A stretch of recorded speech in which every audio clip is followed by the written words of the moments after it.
Notion de probabilité.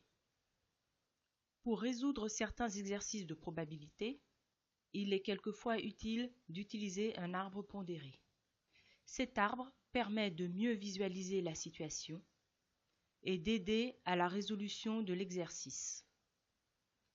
Pour les exemples suivants, nous allons utiliser l'urne utilisée dans la première vidéo. Les boules sont indiscernables au toucher et chacune prise individuellement a la même probabilité de sortie. Nous sommes dans un cas d'équiprobabilité.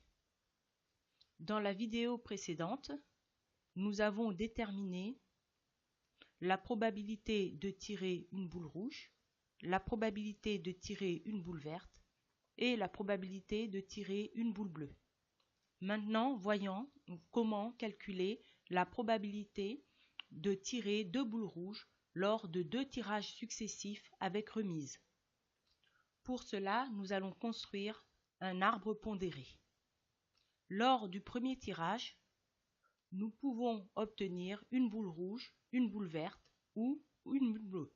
Si nous considérons que lors du premier tirage, nous avons obtenu une boule rouge, lors du second tirage, il est possible d'obtenir soit une boule rouge, une boule verte ou une boule bleue.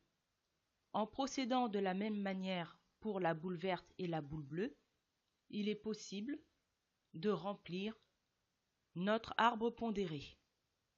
Une fois construit, il ne reste plus qu'à déterminer les chemins répondant à notre question. Alors, comment déterminer la probabilité de tirer 2 boules rouges lors de 2 tirages successifs? Nous voyons qu'un seul chemin correspond au problème posé. Pour calculer la probabilité de tirer 2 boules rouges, il suffit de multiplier les probabilités rencontrées sur le chemin en question. Nous obtenons au final 25 sur 256. Maintenant, déterminons la probabilité de tirer une boule rouge et une boule verte lors de 2 tirages successifs avec remise. En reprenant notre arbre pondéré, nous voyons que 2 chemins correspondent au tirage d'une boule rouge et d'une boule verte. Peu importe l'ordre de tirage. La probabilité de tirer une boule rouge puis une boule verte est égale à 5/16 multiplié par un quart.